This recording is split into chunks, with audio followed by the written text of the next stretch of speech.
kenal maka tak sayang, dan setelah kenal maka terbayang-bayang gitu. Jadi berhubung karena ini adalah perdana kami untuk datang ke GKI Sumut Pematang Siantar, dan kami bersyukur buat kesempatan pelayanan firman hari ini. Saya akan memperkenalkan diri secara singkat. Nama saya Pendeta Ivo Pranginangin. Kalau dari Pranginangin berarti suku Karo, gitu ya. Ibu saya juga orang Karo, Beru Karo, Beru Bukit, ya, Karo Bukit. Dan saya melayani di GBKP Batu Lima, ya. Saya melayani di GBKP Batu Lima, dan kedatangan saya ke sini,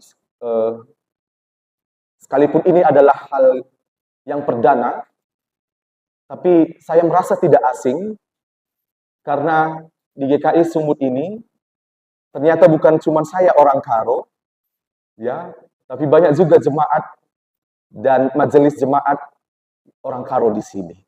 Ya, jadi saya tidak merasa asing ketika saya datang perdana ke gereja ini. Bapak Ibu Saudara-saudari, saya masih baru di Siantar. Saya melayani pindahan dari Sibolga, dan bulan 1 kemarin saya baru mutasi ke Batu Lima. Ada sedikit kendala di dalam proses mutasi. Kalau di GBKP ada mutasi pendeta, kalau di GKI sepertinya tidak, ya. Kami 5 tahun sekali, satu periode mutasi ke jemaat yang lain. Ada sedikit terhambat karena ada bencana banjir dan longsor beberapa waktu yang lalu, bulan 11 yang lalu di Sibolga Tapteng. Jadi puji Tuhan, bulan 1, tanggal 13 bulan 1 kemarin kami sudah menetap di GBKP Batu Lima. Dan sekarang bulan 3 saya berkesempatan untuk melayani di GKI Sumut. Jadi demikian perkenalan singkat dari saya, sehingga kalau sudah kenal seperti pepatah tadi, banyak atau sedikitnya sudah terbayang-bayang tentang saya, minimal wajah saya, ya, dengan harapan bahwa ketika kita nanti bertemu di tempat lain, atau di jalan, atau di pasar, atau dimanapun, tolong sapa kami, ya, tolong sapa kami, karena kami sudah memperkenalkan diri, dan tentunya bayangan itu sudah ada di dalam benak Bapak Ibu Saudara-saudari sekalian. Nah, demikian juga, ya, pengenalan kita terhadap Kristus. Sedalam apa pengenalan kita, sehingga setiap saat karakter Kristus itu, ataupun sifat Kristus itu, masih terbayang nggak dalam hidup kita? Nah, ya, sama seperti kita mengenal seseorang, kalau kita hanya berjumpa sekali, 2 kali, 3 kali, mungkin bayangan itu akan menjadi kurang, dan lama-kelamaan akan menjadi hilang. Bayangan seperti apakah dalam benak kita terhadap Kristus, terhadap Tuhan yang selalu menyertai kita, sekalipun kita tidak pernah berjumpa secara fisik, bertatap muka secara langsung dengan Tuhan. Tentunya kita mempunyai bayangan yang berbeda, karena cara Tuhan datang kepada setiap pribadi kita dengan cara yang berbeda. Kenapa dengan cara yang berbeda? Karena kita berbeda. Karena konteks kehidupan kita berbeda, tidak ada yang sama. Ya. Jadi kita harus bersyukur buat perbedaan ini. Kita harus bersyukur buat ketidaksamaan ini, keanekaragaman ini, baik keanekaragaman suku, budaya, persepsi, karakter, latar belakang kehidupan keluarga, ekonomi, dan sebagainya. Karena perbedaan itu adalah anugerah dari Tuhan. Kenapa anugerah dari Tuhan? Awalnya Allah menciptakan bumi ini, menciptakan dunia beserta segala isinya, sudah berbeda. Tidak ada yang sama. Ya. Hari ke-6, setelah Allah menciptakan segala sesuatu yang berbeda di dunia ini, Dia menciptakan manusia. Manusia yang berbeda. Paling tidak berbeda dalam jenis kelamin. Makanya suka tidak suka, setuju tidak setuju, perbedaan itu adalah realitas dalam hidup kita. Perbedaan itu harus kita terima karena Tuhan telah menganugerahkan ketika Allah menciptakan bumi beserta segala isinya. Demikian juga cara Allah datang kepada setiap pribadi kita tidak bisa disamakan. Semuanya dengan berbeda. Dan cara kita untuk memahami Allah, untuk mengenal Tuhan, tidak juga sama. Jadi, ketidaksamaan ini tidak harus dituntut sama. Ketidaksamaan kita terhadap mengenal Allah bukan harus sama, seragam. Tetapi dengan cara kita, cara pandang kita, pengenalan kita terhadap Allah, walaupun itu berbeda, walaupun itu tidak seragam, tetapi kita boleh berjalan bersama di tengah perbedaan. Nah, jadi Bapak Ibu Saudara-saudari yang terkasih, seperti tema yang sampai kepada kita di dalam Minggu Palma, ya, Palma adalah lambang dari perdamaian, gitu kan? Minggu Palma yang menjadi tema bagi kita yaitu ia bukan raja biasa. Ya. Ia bukan raja biasa. Terlihat konteks dari bacaan kita ini adalah suasana yang tidak biasa. Ada perayaan hari besar, yaitu Paskah Yahudi. Ya, kalau di Perjanjian Lama, orang-orang Yahudi merayakan Paskah untuk memperingati bebasnya bangsa Israel dari Mesir. Nah, jadi cerita ketika Yesus memasuki Yerusalem dengan suasana yang ramai, Yesus juga tidak mau ketinggalan beserta rombongannya untuk merayakan Paskah pada waktu itu. Dan kita tahu bahwa ketika Yesus memasuki gerbang Yerusalem, sebenarnya dia sedang menuju kepada penderitaan. Dia sedang memasuki masa-masa penderitaan. Ekspektasi ataupun harapan orang-orang yang hadir pada saat itu, ketika menyambut Yesus, mereka mempunyai ekspektasi yang tinggi, mempunyai harapan yang tinggi terhadap Yesus. Karena apa?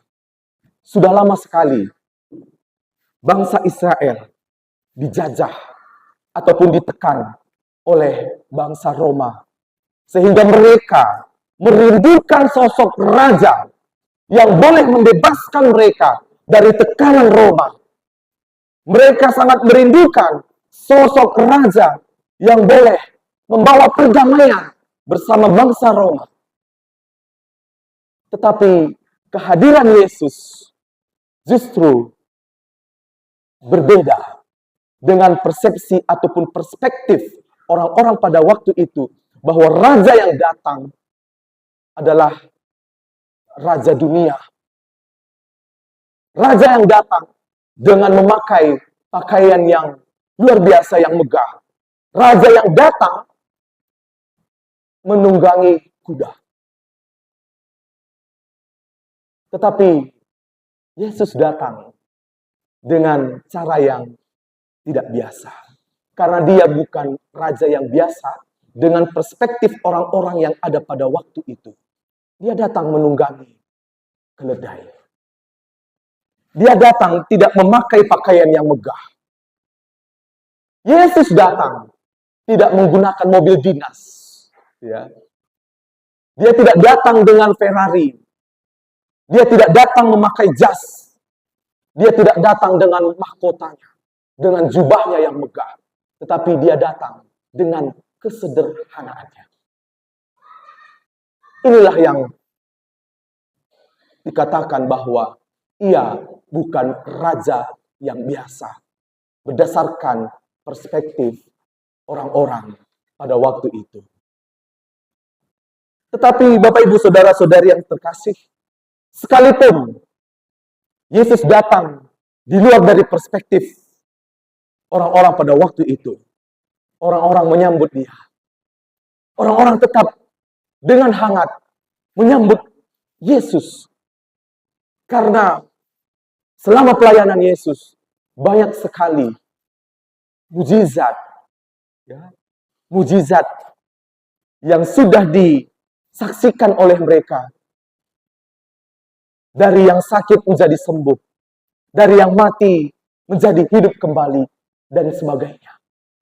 Harapan mereka hanya sebatas mujizat. Pengenalan mereka terhadap Yesus yang datang itu hanya sebatas mujizat. Penyambutan mereka hanya sebatas ketika keadaan baik-baik saja. Sehingga alangkah wajarnya mereka menyambut dengan sukacita dengan sorakan Hosana. Hosana yang berarti adalah selamatkanlah kami. Dari makna Hosana ini terlihat betul bagaimana situasi mereka yang sangat tertekan oleh bangsa Romawi, ya, kerajaan Romawi pada waktu itu. Sehingga mereka butuh sekali pertolongan, rindu sekali terhadap sosok raja yang boleh memimpin dan membebaskan mereka dari ketertekanan tersebut.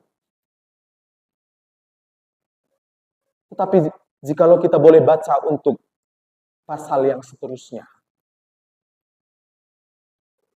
mereka yang meneriakkan Hosana, selamatkan, ataupun doakanlah kami, kemudian berubah menjadi salibkanlah dia dengan orang yang sama pada waktu itu. Ketika suasana baik-baik saja, ketika ada harapan, ketika ekspektasi tidak tercapai, kata Hosana tadi berubah menjadi salibkanlah dia. Nah, ini adalah minggu terakhir sebelum kita masuk ke dalam minggu Paskah minggu depan. Bapak, Ibu, Saudara-saudari, ketika hidup kita, situasi hidup kita, keadaan kita baik-baik saja,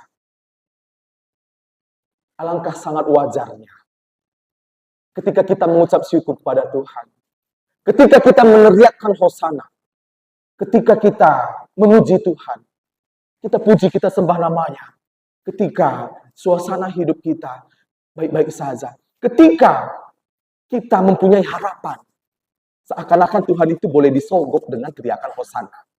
Ya. Seakan-akan Tuhan itu boleh disogok dengan teriakan Hosana. Tetapi ketika hal itu tidak tercapai di tengah jalan, beberapa hari kemudian, kita teriakkan, salibkanlah dia. Ini menjadi suatu perenungan yang mendalam bagi kita. khususnya di dalam Minggu Palma ini. Pengenalan kita terhadap Kristus, pengenalan kita terhadap Tuhan, bukan hanya sebatas ketika suasana baik-baik saja. Tetapi pengenalan kita terhadap Tuhan boleh diukur lewat situasi keadaan kita ketika tidak baik-baik saja. Pengenalan kita mungkin akan menjadi buram ketika situasi kita penuh dengan penderitaan. Ketika harapan kita yang belum tercapai. Sehingga bayangan Kristus itu menjadi buram. Di tengah jalan kita membelok. Di tengah jalan yang dulunya kita setia. Tetapi pada akhirnya kita tidak menjadi setia. Karena apa? Harapan kita yang tidak tercapai. Karena apa? Pengenalan kita terhadap Yesus hanya sebatas kepada mujizat. Mujizat semata. Padahal kehadiran Yesus lebih dari itu. Kehadiran Yesus bukan hanya sebagai raja bagi bangsa Yahudi, bukan hanya bagi raja bagi bangsa Israel, tetapi merajai bangsa segala bangsa. Raja bagi bangsa segala bangsa yang ada di dunia. Jadi ekspektasi manusia pada waktu itu melebihi, justru jauh melebihi dari ekspektasi mereka. Bapak, Ibu, Saudara-saudari, dari renungan kita ini, ketika Yesus bersiap untuk memasuki Yerusalem dengan menunggangi keledai, dan dia menyuruh 2 orang, dan Yesus bakal tahu apa yang akan terjadi ketika Yesus menyuruh 2 orang itu untuk menjemput keledai. Ya, pasti akan ada protes dari pemiliknya. Kalau kita boleh baca nanti bandingkan di dalam kitab Injil Lukas 19 ayat 28 sampai 38. Di sana lebih detail dikatakan bahwa sang pemilik keledai itu protes.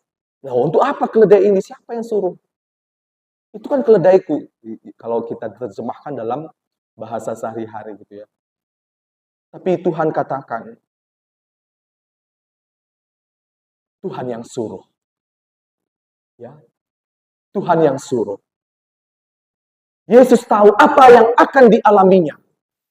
Apa yang akan dialami oleh 2 orang yang disuruhnya. Bahkan ada protes ketika mereka menjemput keledai.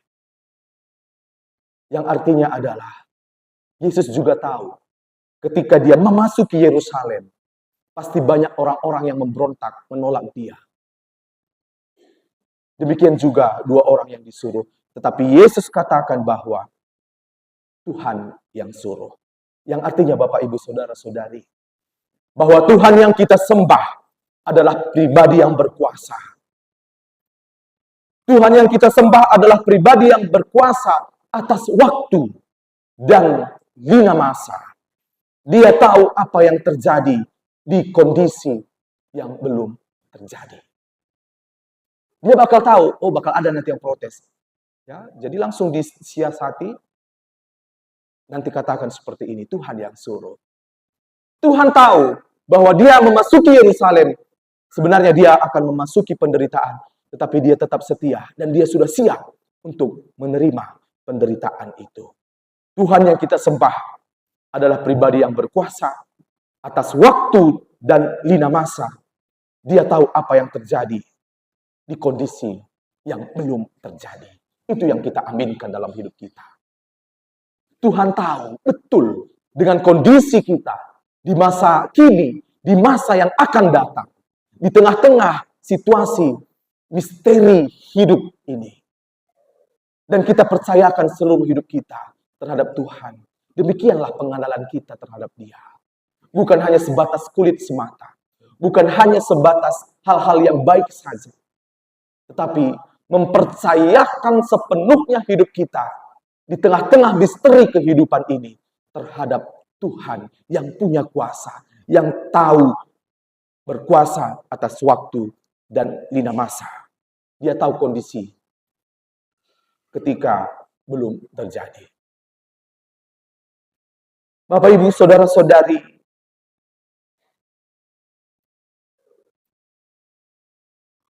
kita adalah keledai.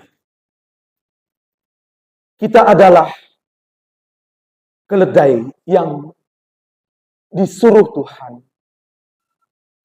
untuk boleh ditungganginya.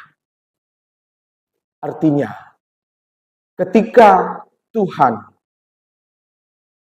memerlukan keledai, berikanlah diri kita. Ketika Tuhan memerlukan keledai, sekalipun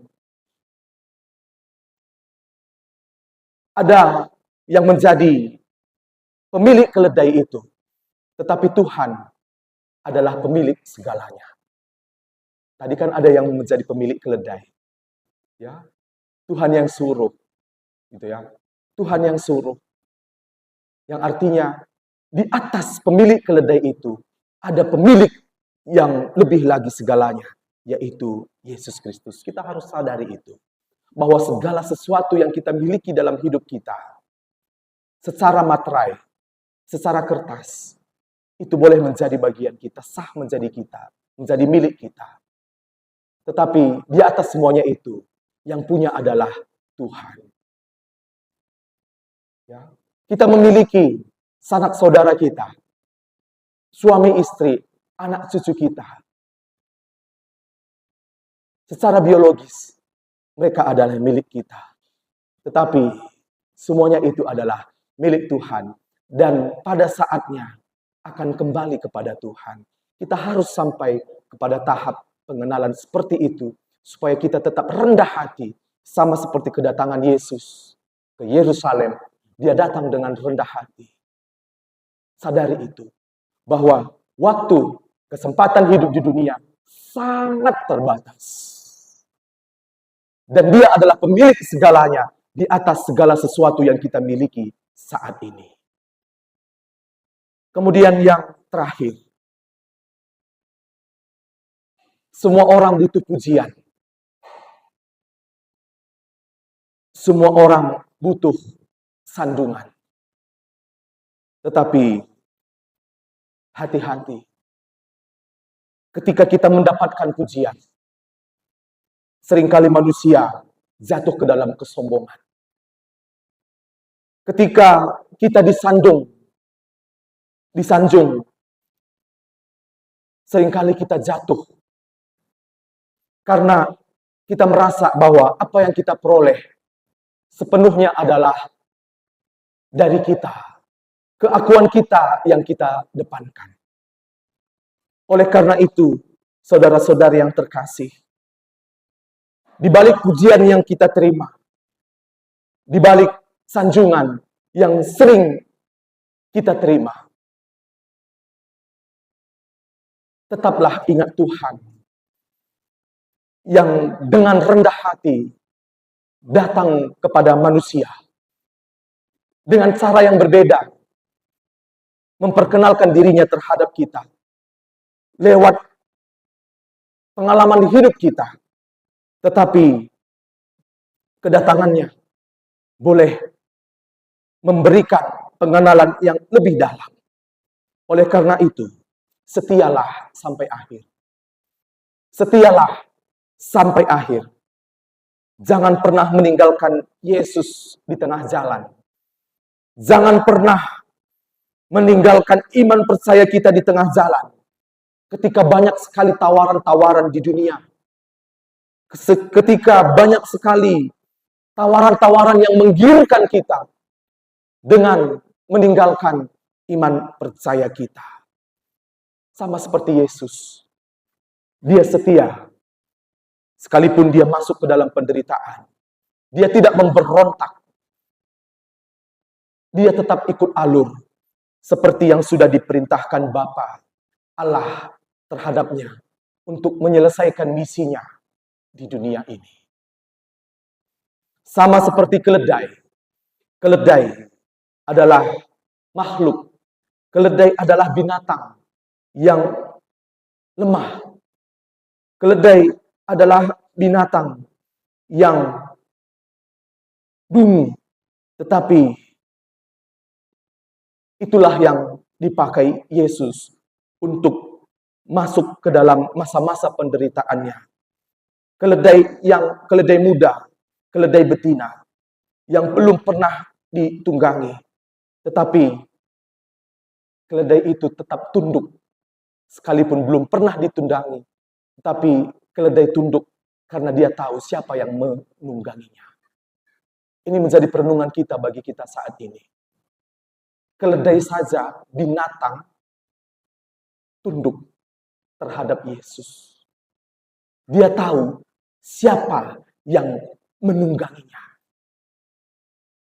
Masakan kita yang sudah bertahun-tahun, yang sudah berpuluh-puluhan tahun mengenal Kristus. Masakan kita harus menyerah di tengah-tengah kehidupan kita. Masakan kita harus mundur dari pelayanan kita. Masakan kita harus give up dari segala seluk-beluk kehidupan kita. Tapi lihatlah keledai itu. Binatang sekalipun dia tahu bahwa yang menunggangi dia adalah Yesus. Bagaimana dengan kita? Kita yang adalah manusia. Seberapa dalam pengenalan kita terhadap Yesus? Sehingga seberapa banyak pun penderitaan yang Tuhan izinkan dalam hidup kita, masakan kita harus menyerah. Tetap berserah. Menyerah.